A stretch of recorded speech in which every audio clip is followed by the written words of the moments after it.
ও মা, মা, ও মা, ও মা, তুমি ঘরে নাই? কি আব্বা, তুমি তোমার মারে ডাকতেছো কে? দেখো আব্বা, আমি না বেগুন নিয়ে আইছি। তুমি বেগুন কোন জায়গাতে আনছো? বসার কাকা খেতে ছিঁড়ে আনছি আব্বা। আব্বা, তুমি কি তোমার কাকার কাছে শুনে ছেড়ছো? না আব্বা, আমি তো বেগুন তো কয়ে আনি নেই। এটা তুমি ঠিক করো নাই বাপ, কারণ এই বেগুন তোমার কাকা লাগাইছে, তুমি না কয়ে ছেড়ছো কেন? তুমি তো একটা ভালো ছেলে, আর ভালো ছেলে হিসাবে তুমি বেগুন না বলে ছেড়ার কারণ কি?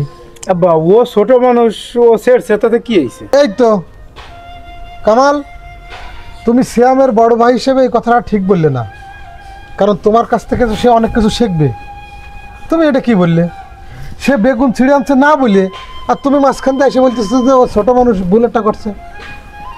আজকের এই বেগুন ছেঁড়ারে কেন্দ্র করে তোমার ছোট ভাই কিন্তু অনেক বড় ধরনের খারাপ কাজ করতে পারে, এটা তোমার মাথায় রাখতে হবে। যাও, তোমার ছোট ভাইয়ের সাথে করে নিয়ে এখনই তোমার বসার কাকার বাড়ি যাবা, যাই বলবা যে কাকা এই যে বাড়ি বেগুন ছিঁড়ে আনিছে, আব্বা খুব রাগারাগি করতেছে, আর ও বলবে যে কাকা ভুল হয়ে গেছে, আমার মাফ করে দেন, আমি আর এই কাজ করবো না। যাও, ঠিক আছে আব্বা, যাচ্ছি। চলো চলো চলো।